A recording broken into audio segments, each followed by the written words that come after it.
Boa noite para vocês, meninos. Boa noite, Edmundo. Tudo bom?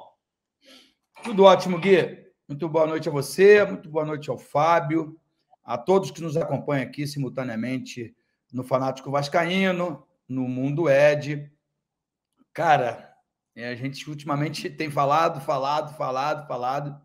e não tem acontecido quase que nada, né? Com exceção na última sexta-feira, que o Vasco perdeu para o Atlético e a torcida realmente está desconfiada sobre o futuro. E aí vem o Paulo Brax e deixa ainda mais obscuro ainda o nosso futuro. Então, acho que é sobre isso que a gente vai falar. A gente vê os nossos rivais jogando Sul-Americana, Libertadores, enfim, e a gente só tem o brasileiro para esse resto de temporada. Esse resto de temporada que falta um pouquinho, só 9 meses. Exatamente, dá para nascer um filho durante a temporada. Boa noite, Fábio, tudo bom? Ou seja, boa noite, Gui, boa noite, Ed, a todos que nos acompanham. Ainda não nasceu o nosso problema, que pode ser o nome do nosso filho, né, para a sequência da temporada. Espero que não, espero batizá-lo de tranquilidade e tal. Mas, assim, é um ano de reconstrução, mas é um ano em que eu acho que em alguns momentos, já desse ano, nos 3 primeiros meses, a gente está entrando no 4º mês da temporada, o Vasco perdeu o timezinho, o tempo, né, de fazer algumas modificações. Essa janela que vai encerrar agora dia 20, somente jogadores que atuam no Brasil ou que estão sem contrato podem chegar, não vai ser uma janela de grandes movimentos. Hoje, inclusive, eu trouxe a informação no canal logo cedo, conversei com algumas pessoas ontem, há no contrato a obrigatoriedade da 777 fazer o aporte de 120 milhões até setembro. E na semana que vem, aliás, daqui a 2 semanas, quando, por ocasião do jogo do Palmeiras, é esperada uma comitiva da 777 no Rio para assistir essa partida. E nessa conversa com o Josh Wander, que também é esperado nessa vinda ao Brasil, os dirigentes do Vasco, leia-se o presidente Jorge Salgado, Roberto Estrada, que compõe o conselho administrativo da SAF, representando o clube, mas os conselheiros, pelo lado da 777, eles esperam ter o entendimento de que, na próxima janela, que abre dia 3 de julho, até 2 de agosto, o Vasco traga 2 importantes reforços. Aí o torcedor pensa assim, bom, mas e até lá? O Campeonato Brasileiro não começa lá, começa daqui a pouco. Até lá são 12 rodadas aproximadamente, 12, 13. É rezar. Aí não importa a sua religião, pode fazer à vontade a sua prece, porque nós vamos ter pauleiras pela frente. Os 10 primeiros jogos do Vasco são 10 pauleiras. Ah, o Coritiba. Não tem molezinha no campeonato. Vai ter um jogo que você vai dizer, esse é menos pauleira. Mas a gente abre com o Atlético Mineiro, recebe o Palmeiras, o Bahia, provavelmente 3 campeões estaduais, e o Fluminense, finalista do Rio de Janeiro. Só, para a gente já começar aí. Não é fácil, mas quem disse que a vida do torcedor vascaíno também é fácil, Gui? Achavam que já ia 2023, tá voando, ainda não está, mas a gente espera, né, trazer notícias boas para vocês assim que começar o Campeonato Brasileiro, que aí a gente vai ver, vai ser a hora da verdade. Eu até estava vendo aqui enquanto o Fábio falava, no começo de julho, dia 2, né, de julho, que quando teria algumas contratações aí, poderia abrir de novo a janela, é um clássico fora contra o Botafogo, ou seja, vão ser 13 rodadas, 13ª rodada sem reforços, né? Então tem que ver como que vai sair aí, né? Inclusive, o conselho se reuniu, né, do Vasco. Parece que o Paulo Brax nem participou dessa reunião, inclusive, para tratar sobre investimentos. Eu vi em alguns canais falando sobre isso, né? Eles estão querendo ter uma sede na Barra da Tijuca, né? A 777, parece, desse assunto. Modernização de São Januário. Só que a modernização, o que parece, você pode até me auxiliar nisso aí, Fábio, seria pelo Vasco da Gama mesmo, né? Não pela 777, é isso? Isso, eu vou dar um spoiler aqui do vídeo de amanhã. O Café Vascaíno amanhã vai abrir com esse tema. O Vasco já trabalha com uma data para iniciar essa reforma. E dentro do contrato com a 777 existem 3 possibilidades. Uma é exatamente a associação fazer a reforma e o estádio continua sendo do Vasco. Na outra é a 777 entrar com o recurso e aí ter uma participação no estádio. E a outra é vou bancar a reforma toda, o novo estádio, o estádio passa a ser meu. Leia 777. O Vasco está optando pela primeira opção, né? E dentro da primeira opção tem um trabalho feito com os políticos do Rio de Janeiro, porque tem um potencial construtivo no entorno. Então, é um detalhamento que eu vou trazer amanhã, mas só para que você já possa entender, torcedor. Nesse ano, já há a possibilidade de iniciar a reforma. Talvez não seja a reforma dos sonhos do torcedor, aquele estádio magnífico, aquela arena, mas realmente uma reforma que dê ao torcedor um conforto que ele merece assistindo uma partida em São Januário. Mas já nesse ano, e aí o spoiler que eu antecipo mais ainda é a data que o Vasco trabalha, é o mês do aniversário, que é em agosto, ter já essas respostas. Ontem eu conversei com uma pessoa que me disse o seguinte: 80% do caminho já está feito. E o prefeito Eduardo Paes, que é uma figura importante nesse processo, está muito a favor dessa modificação de São Januário. Mas aí vai passar pelo Maracanã, que a gente fala daqui a pouco, né? Exatamente, até passar para o Edmundo já fazendo essa pergunta, né? Lógico que São Januário a gente quer, a ideia era colocar até 40 mil lugares a mais, etc. A gente sabe que São Januário tem alguns problemas ali estruturais. Você acha, Edmundo, que isso muda de acordo com a licitação do Maracanã? Se o Vasco conseguir entrar na parada, dá para tirar um pouco o pé ou não? Você acha que isso independe? Não, eu acho que tem tudo a ver com a concessão do Maracanã, porque ou o Vasco joga em São Januário, e aí não tem condições de começar a reforma, né, como o torcedor do Vasco merece, ou ele joga em São Januário, né, ou um estádio ou outro, porque eu não acredito que o Vasco seja um clube itinerante, que vai jogar o Brasil inteiro. Aí, então, é que teria dificuldades enormes em todas as competições que fossem disputar. A gente viu como isso foi ruim, traumático na Série B do ano passado, embora o time seja melhor. Eu acho que o time está apertado. Acho que a diretoria do Vasco não entende o desespero, talvez a palavra não seja essa, ou a expectativa do torcedor do Vasco com esse campeonato brasileiro, ou com essa temporada, depois da fala do Josh, como é que se chama ele aí, Fábio? Josh Wander. Ele prometeu que o Vasco jogaria de igual para igual com todo mundo. Eu acho até que fez isso nesse campeonato carioca.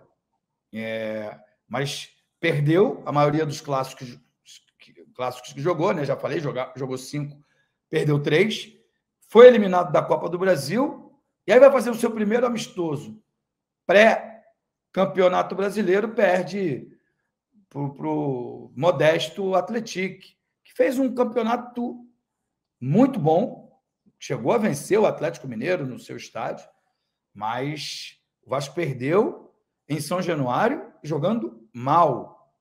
Então, isso preocupa para a estreia, né, ou para a sequência dos primeiros jogos do Campeonato Brasileiro, que são dificílimas, né? São dificílimas e a gente tem que estar alerta. Esse sinal de alerta que acendeu na gente, na torcida do Vasco, deveria já estar aceso há muito tempo em São Januário.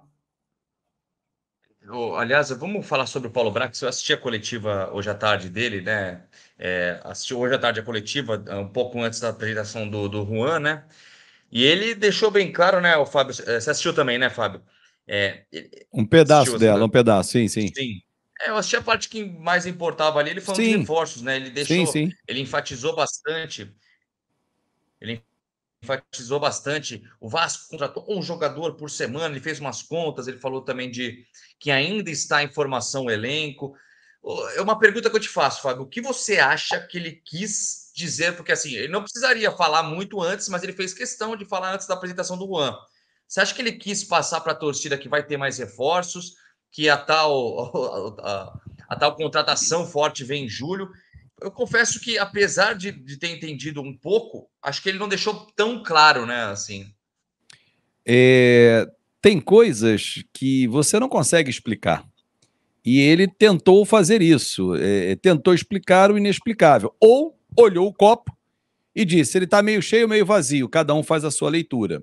Ele se defendeu ao apresentar números, nós trouxemos 13 jogadores, estamos com 16 semanas, então praticamente a cada semana nós trouxemos um jogador.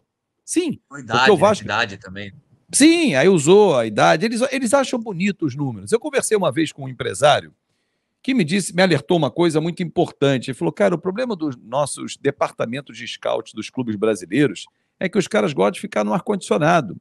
Eles acham que é bonito chegar lá 8 da manhã, ir embora às 6 da tarde, ligar para a família, eu estou indo para casa e tal. Não, esses caras têm que ir, é onde está o jogador atuando, tem que viajar. E eu vou pegar de novo, porque eu esqueci o nome do scout do Fluminense. Ele falou, cara, esse cara, ele viaja o Brasil inteiro, e se precisar vai na América do Sul, ele vai olhar em loco, cara, ele mapeia e vai lá. Eu acho que falta isso ao Vasco. É Ricardo, é isso, Edmundo? Eu vou confirmar esse nome. Eu acho que é isso também, Ricardo, e me fugiu o sobrenome. Ele falou, esse é o único que realmente viaja, que vai, o cara levanta a bunda da cadeira. Foi a expressão que o empresário usou. E é verdade, cara, porque se você olhar pelo DVD, né, que antigamente, ou pelo link do YouTube, não tem jogada ruim. Apesar de, no link do Juan, que mudou de nome, é Juan Cruz agora, tem lance normal, tocou de lado. Pô, isso não credencia o cara. Tem cabeçada para fora. Pô, isso não me impressiona. É uma edição sincera, Fábio. Você tá reclamando que as edições dos caras são bons, é uma edição sincera, pô. Não, mas aí não me impressiona para adquirir o cara. Porra, ele cabeceia para fora. Eu já tenho o Pedro Raul cabeceando para fora, não preciso de mais um segundo, entendeu? Então, assim, eu quero entender por que o Vasco está se apegando só aos números. Vamos pegar a qualidade, efetivamente. O Vasco, por exemplo, hoje, é que eu ainda não tive a oportunidade, tem muito pouca entrevista, né? Hoje abriu para o Juan e eu tinha uma reunião, não pude ir. Mas eu queria um Barbieri, por exemplo. Perguntar, Barbieri, você consegue estar satisfeito com o elenco sem um camisa 10? Porque não tem um camisa 10. Você está tentando encontrar. Ora, improvisa um camisa 10, um pensante. Não tem. Então, assim, passa muito por isso, porque todo clube... Aí vem um discurso de quem quer ser preguiçoso, e aí a imprensa também é muito preguiçosa, porque o dirigente, para se defender, fala, um 10 está em extinção no futebol. Então vamos lá. Flamengo tem 2, Palmeiras tem 1, Atlético Paranaense tem 1. Podemos seguir ou posso parar? Racing tem 1, Nacional tem 1. Já rapidinho, lembrei aqui de 6, 7. Porra, é a questão de levantar a bunda da cadeira e ir negociar os caras. Se não, realmente, não, gente, nós contratamos 13. Contratamos 13. Sim, porque você precisou fazer um novo elenco. Não pode, no ano que vem, de novo, contratar 13. Que aí o planejamento foi errado. Se você, lá no ano que vem, contrata 5, 6, porque o Robson Bambu não foi, o Ivan, por um acaso, não ficou, aí você vai contratar essas reposições ou composições do elenco. Agora, hoje, o Vasco ainda tem um déficit, que é um camisa 10. É essencial esse camisa 10, você botou na thumb. Sem o 10 não adianta. O Edmundo, quando jogou nos melhores times do Vasco que eu vi, naquele de 97, tinham vários camisas 10, mas tinham 2 caras que eram motorzinho. A bola chegava pro Edmundo, rolando, como fala, faz e me abraça, meu garoto. Mas tinha Juninho Pernambucano, tinha Ramon, tinha Evair, que aí era um atacante construtor. Felipe, que fazia a vez de um 10. Pedrinho. Pô, mas será que não tem esse cara para fazer a bola? Faz, meu garoto, faz o teu papel aí que aqui faço eu. Os caras não acham ou não querem achar? Não, eu acho que dentro do próprio elenco do Vasco você tem. E hoje eu cheguei na academia, sentei ali, né, humilde, e um rubro-negro e um tricolor discutindo, um falando, domingo meu time até os 20 minutos faz o primeiro gol, e aí vai levar o desespero ao time do VP, do Vitor Pereira, e aí depois é só fazer o segundo e ser campeão brasileiro, campeão carioca, o Fluminense, papapá. Beleza. Aí o cara o outro fala assim, ainda bem que vocês não têm o Xavier, porque ele falhou no jogo. Samuel Xavier. Porque ele falhou no jogo. Aí o tricolor falou assim, não, eu vi nos comentários que quem errou foi o Arias, que não acompanhou o Ayrton Lucas. Não é, Edmundo? O ponta não tem que marcar o lateral? Falei, não. Na minha época, era o lateral que marcava o ponta. Eu falei, quem errou foi o Xavier, e se não tivesse erro, todos os jogos de futebol seriam 0-0 e seria uma bosta ver futebol. O futebol os gols só acontecem. Por que errou o Xavier? Eu vou chegar na pergunta do Gui. Porque na minha época, pode ser que o futebol tenha mudado, quando a bola está de um lado, o lateral encosta e faz aquele pêndulo, né? Vai o quarto zagueiro, o zagueiro central e o lateral direito, né? O lateral oposto, fecha. Concorda? Exatamente por onde entrou o Ayrton Lucas. Então, por isso, para mim, errou o Xavier. Às vezes, o cara se posiciona mal e o gol não acontece. Mas o mérito está do outro lado, que ao ver que tem um lateral com muito potencial de ataque, que aí eu estou falando do Ayrton Lucas, ele põe 3 zagueiros para dar liberdade. Aí eu falei, contra o Vasco ele fez gol pela ponta direita, agora ele fez gol entrando por dentro. Então, o que eu quero dizer com isso? Lá dentro de São Januário, num time competitivo, campeão, que a torcida goste, assim, se apaixone pelo time, como aconteceu em 97, 98, 99, 2000, foi o que aconteceu. A idolatria vem da paixão do torcedor. Você tinha liberdade de expressão, o esquema favorecia a criação. Hoje não. Hoje os pontas têm que correr atrás do lateral. Os meias têm que marcar mais do que armar. Edmundo, está sendo rigoroso demais, o Vasco ainda está em formação. Ok, o tempo vai dizer se eu estou errado ou não. Mas eu acho, é só uma modesta opinião, eu acho que o André é capaz de armar um time, eu acho que o Marlon Gomes é capaz de armar um time, eu acho que o Figueiredo é muito capaz de ser um cara que chega à frente para fazer gol, como ele fez na Copinha, que teve o destaque, e recompor. Eu acho que o Gabriel Peck ele pode ter um pouco mais de liberdade, de se movimentar um pouco mais, porque correndo só pelo corredor ali fica mais fácil. Ele é o único desafogo do Vasco hoje, sabe? O Alex Teixeira, o próprio Nenê, ele está no Vasco ainda, embora tenha 42 anos. Então, eu acho que tem o jogador. Eu só acho que é mal utilizado. Essa é a minha modesta opinião. Cara, podem me xingar. Não estou comparando Juninho com o Andrei, não estou comparando Marlon Gomes com o Ramon, sabe? Não estou comparando. Estou comparando o Pedro Raul com o Evaí, seria até injusto da minha parte. Não estou comparando, mas eu estou comparando a liberdade de expressão, de você deixar o seu jogador aflorar, porque essa é uma ideia que eu tenho e vou morrer com ela. Ninguém chega ao profissional do Vasco da Gama sem ter qualidade, porque tem milhões de pessoas que gostariam de estar no lugar desses atletas que estão hoje no Vasco. O problema é que, na construção de time, eu prefiro não perder do que ganhar. Primeira coisa, não vou perder. E aí jogo por uma bola. Mas quem achou essa bola nos últimos jogos foi o time adversário.